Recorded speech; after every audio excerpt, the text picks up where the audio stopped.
Skupaj in lep pozdrav. Na današnji seji je Komisija za nadzor obveščevalnih in varnostnih služb zaključila z obravnavo poročila za leto 2010. Na kratko vas želim seznaniti z ugotovitvami in stališči komisije, ki predstavljajo javni del te obravnave in tudi z predlogi stališč in sklepov, ki jih predlagamo za obravnavo in sprejem na Državnem zboru ob obravnavi poročila o delu za leto 2010. Nekako je temeljna ugotovitev komisije, da parlamentarnega nadzora na delom obveščevalnih in varnostnih služb aktualna oblast ne sprejema kot enega od mehanizmov za preprečevanje in odkrivanje nepravilnosti in anomalij, ki se lahko pojavljajo v okviru nadzorovanih institucij, pač pa kot nepotrebno motnjo. Ugotovitve, ki so v posameznih primerih podrobno obdelane v poročilu, kažejo na to, da si oblast v celoti politično podredila policijo in Sovo. Parlamentarni nadzor je zanjo moteč, nepotreben. Najbolj izpostavljeni primeri, ki pritrjujejo tem ugotovitvam in ki so izstopali v letu 2010, so večkraten poskus diskreditacije predsednika in člana komisije s strani ministrice za notranje zadeve ter javno problematiziranje dela komisije z njene strani, ki smo mu bili priča predvsem v začetku leta 2010. Tako policija in pravosodje kot tožilstvo, skratka vsi represivni organi so podrejeni eni politični stranki. Nad delovanjem policije ni nekega neodvisnega nadzora.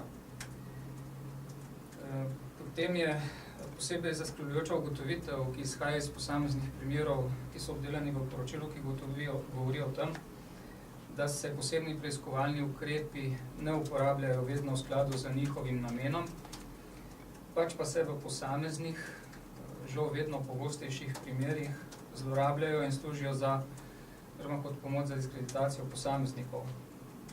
V poročilu so omenjeni primeri poslanca Magajne, župana Štiheca, Murska Sobota, bivšega kmetijskega ministra, poslanca Zmaga Jelinčiča Plemenitega, nenazadnje župana Kanglerja, župana mestne občine Maribor, kjer smo bili priča temu, da se mu je dejansko prisluškovalo na zalogo, oziroma bi se reklo, potrebno je bilo nekoga obsoditi, potem pa poskrbeti za to, da se na to obsodbo najdejo neka primerna kazniva dejanja oziroma njihove kvalifikacije.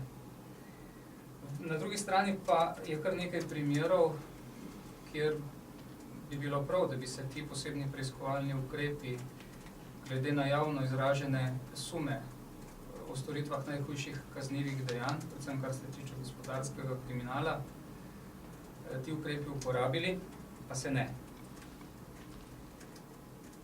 Potem je kot primer v poročilu izpostavljena tako imenovana, poimenovali smo jo nadaljevanka Patria, kjer je preiskovanje v enem delu potekalo mimo usmeritev tožilstva in v smeri, ki v ničemer ne bi razjasnili domnevnih sumov glede storitve domnevnih kaznivih dejanj.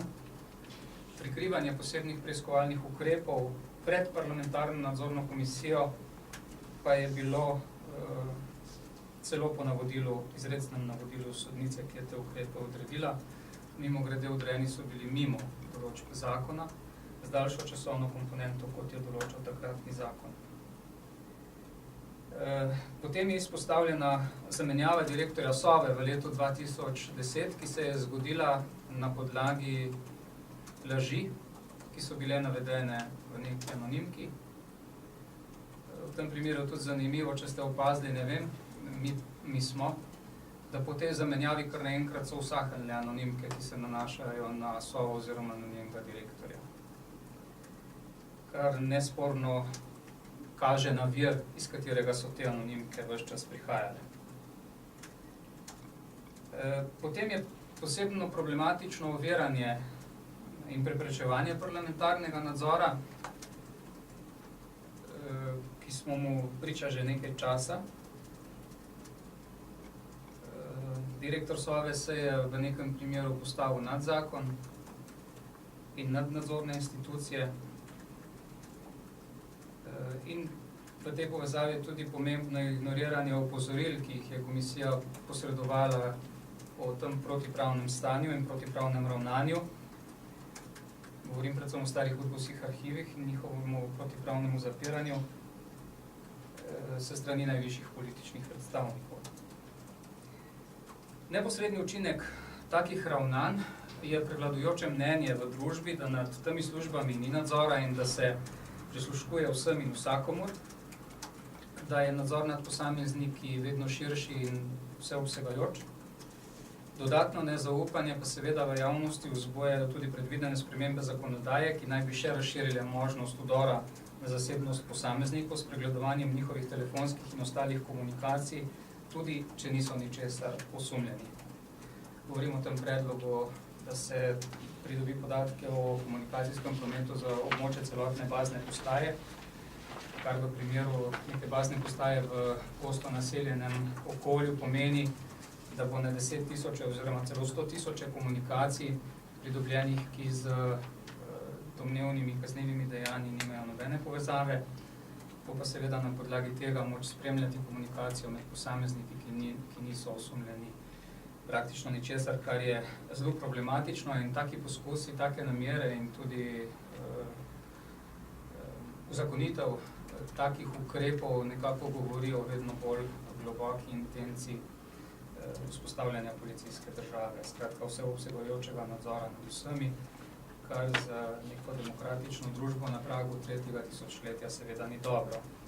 Naloga Komisije za nadzor obveščevalnih in varnostnih služb je na eni strani skrb za čim manjši poseg v pravice posameznika zaradi delovanja obveščevalnih ter varnostne službe, na drugi strani pa skrb za profesionalno in strokovno delovanje teh služb za zagotavljanje varnosti v državi. Preko ugotovitev in stališč komisije bi morala izvršilna oblast poskrbeti za čim boljšo učinkovitost, predvsem pa neodvisno delovanje obveščevalnih in varnostnih služb. Dosedanji odnos najvišjega zakonodajnega telesa in vlade pa govori o nasprotnem. Vladajoča večina je tako za oblastniško aroganco zavrnila obe predhodni poročili, verjetno bo nekaj podobnega tudi s tem za leto 2010. Zavrnjene so bile tudi vse ugotovitve, s tem pa je bil na nek način poslan zelo jasen signal nadzorovanim službam oziroma njihovim predstojnikom, ki je signal, ki ne govori o krepitvi pravne države, ampak o nečem drugem. Ti primeri, ki sem jih omenil in še nekateri drugi, ki so izpostavljeni v poročilu za 2010, kažejo na to, da vladajoče stranke v enem delu pregloboko posegajo v delovanje nekaterih nadzorovanih služb in se s tem ne zavedajo škode, ki jo dolgoročno povzročajo službam samim. Nadzorovane službe so se skozi leta razvijale in profesionalizirale. Obstaja zelo majhna verjetnost, da bi pooblastila, ki jih imajo po zakonu, zlorabile same po sebi. Zloraba je mogoča šele v dolgi roki politike, ki je v tem mandatu s spremembami načina kadrovanja in nekaterimi drugimi spremembami zakonodaje ustvarila ugodno normativno okolje za možnost zlorabe nekaterih nadzorovanih služb v politične namene. V okviru obravnave tega poročila smo zaradi tega predlagali Državnemu zboru, da sprejme 4 stališča in sklepe. Prvič predlagamo, da Državni zbor sprejme ugotovitev, da podpira aktivnosti Komisije za nadzor obveščevalno-varnostnih služb, njene ugotovitve in stališča, ki izhajajo iz poročila za leto 2010. Drugič predlagamo, da Državni zbor izrazi zaskrbljenost nad posameznimi primeri, ki so navedeni v poročilu in iz katerih izhaja utemeljen dvom v neodvisnost in strokovnost nekaterih nadzorovanih služb in zaskrbljenost zaradi politizacije posameznih primerov, ki so podrobno opisani v poročilu. Tretjič predlagamo, da Državni zbor v stališču izrazi zaskrbljenost zaradi omejevanja oziroma preprečevanja parlamentarnega nadzora v posameznih primerih, kakor tudi zaskrbljenost nad dejstvom, da se je visok državni funkcionar postavil nad zakon in pri tem omejeval državljanom z ustavo in zakonom določena upravičenja, njegov nadrejeni, v tem primeru vlada, pa ni zahtevala odgovornosti oziroma ga ni razrešila. sta mi nekako podprla vzdrževanje protipravnega oziroma nezakonitega stanja.